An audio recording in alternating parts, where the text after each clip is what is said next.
There are moments in life when it feels as though heaven has gone quiet. You pray, but the answers do not come. You ask for guidance, but the path ahead remains unclear. You search for a sign, a breakthrough, a reason to keep believing, and yet all you encounter is silence. In those moments, many people come to the same painful conclusion: God must not be listening. But what if that conclusion is wrong? What if God has never stopped speaking? What if the problem is not that God is silent, but that we have become accustomed to expecting His voice in ways He never promised? We often imagine that if God wanted our attention, He would send something dramatic. We expect lightning from the sky, a miraculous event, an unmistakable sign that leaves no room for doubt.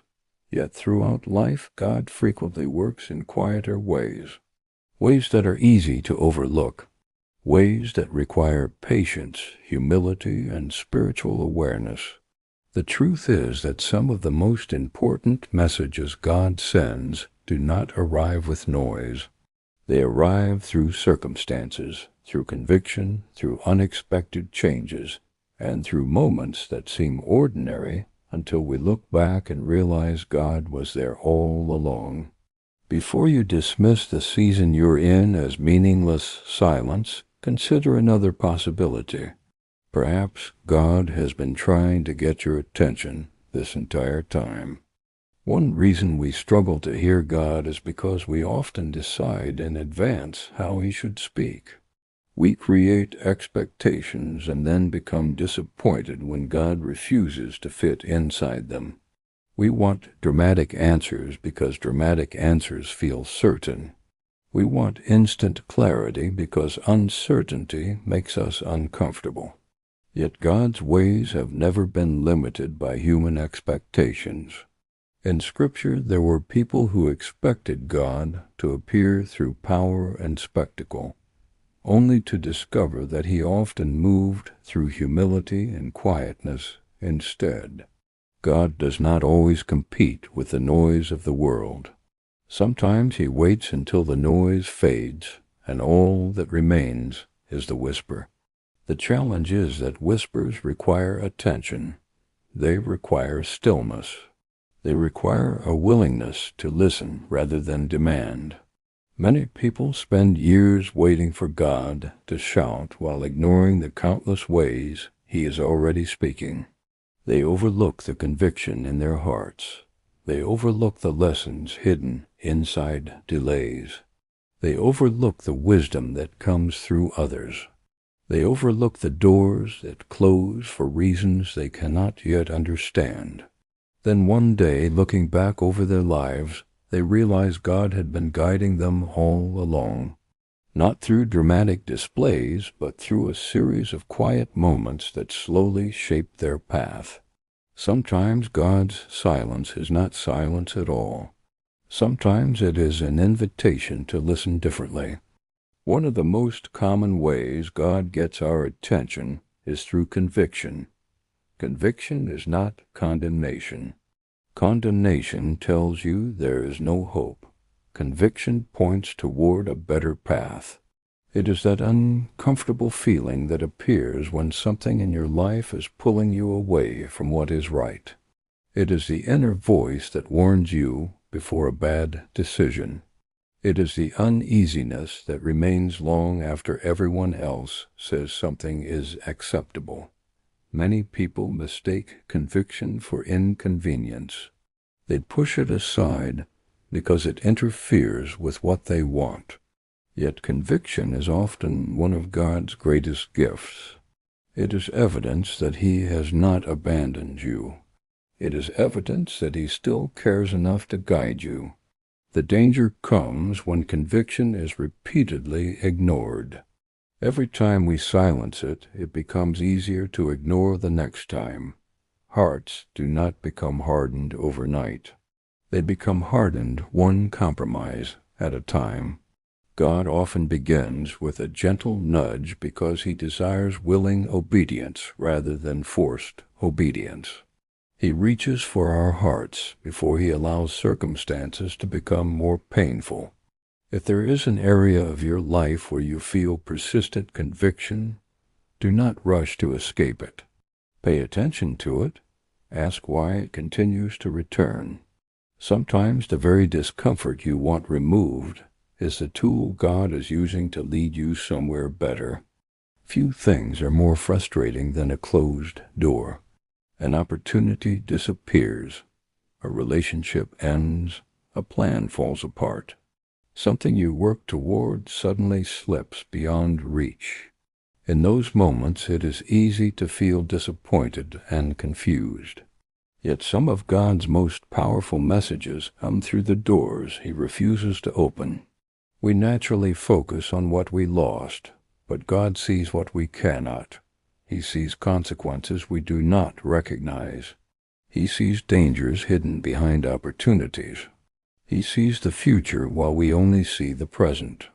There are people who look back years later and thanked God for the very things they once begged him to allow. At the time, the rejection felt cruel. The disappointment felt devastating. Yet with perspective came understanding.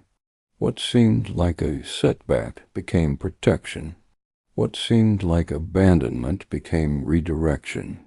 Closed doors often force us to release control.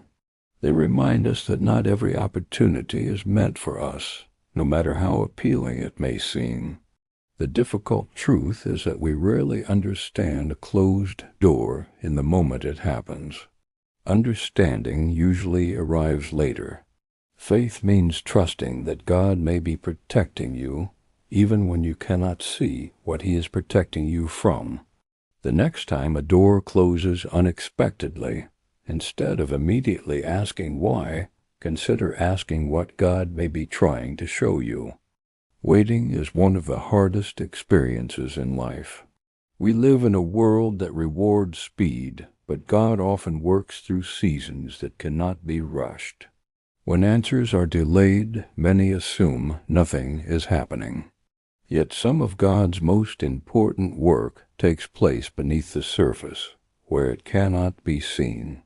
Think of a seed planted deep in the ground. For a long time there appears to be no progress, no visible growth, no evidence that anything is changing. Yet beneath the soil, life is developing. Roots are forming. Strength is being established. The same is often true in our spiritual lives.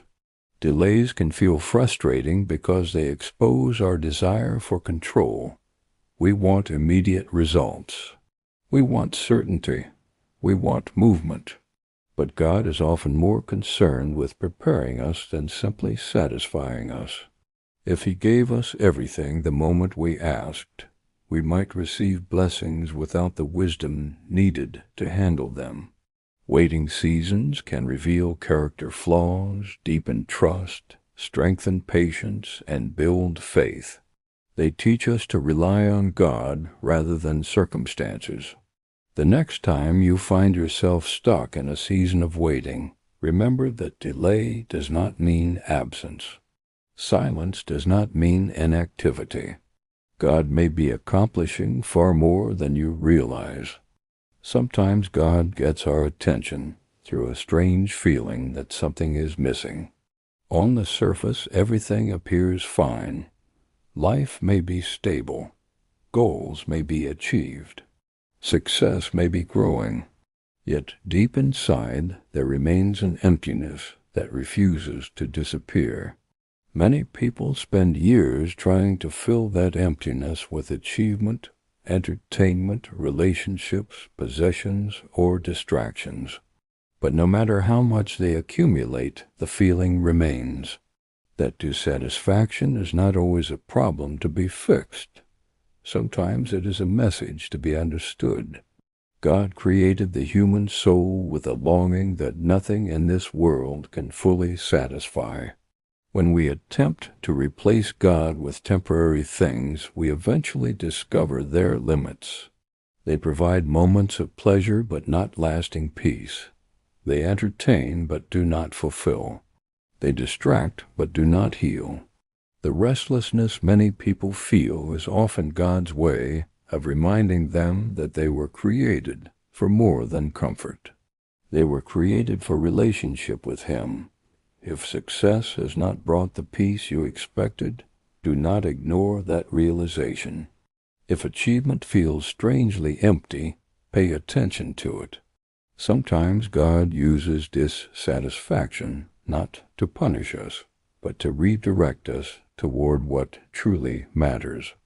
God often speaks through people. Sometimes the message arrives through a trusted friend, sometimes through a mentor, sometimes through a stranger whose words stay with you long after the conversation ends. We tend to overlook these moments because we expect divine guidance to arrive in extraordinary ways. Yet, throughout history, God has frequently used ordinary people to communicate extraordinary truth. The challenge is that we do not always like the messages we receive. Advice can challenge our pride. Warnings can interfere with our plans. Correction can expose areas we would rather ignore. Yet wisdom often arrives wrapped in discomfort. Not every opinion deserves equal attention, but when the same message keeps appearing from trustworthy sources, it may be worth listening carefully. God can use people to confirm directions, reveal blind spots, and encourage us during difficult seasons. Sometimes the words we need most are spoken by someone who simply obeyed a prompting to reach out. Be careful not to dismiss every uncomfortable truth as criticism. Sometimes it is guidance. Sometimes it is protection. Sometimes it is God using another person to get your attention before circumstances become more painful. If this message has spoken to your heart so far, take a moment to like this video and subscribe to the channel. There are so many people walking through difficult seasons right now, wondering whether God has forgotten them. By sharing messages like this, you help reach someone who may need encouragement today. And as we continue, I want you to think about your own life. Consider the events, challenges, delays, and unexpected turns you've experienced recently. Could there be something God is trying to show you through them? Could there be lessons hidden inside circumstances you've been resisting? The truth is that God's guidance often becomes clearer when we stop demanding immediate answers and start paying attention to the patterns around us. As we move forward, we're going to explore some of the deeper ways God quietly works in our lives. Some of them may be difficult to accept. Some may challenge assumptions you've held for years. But if you're willing to listen with an open heart, you may begin to recognize God's fingerprints in places you never expected.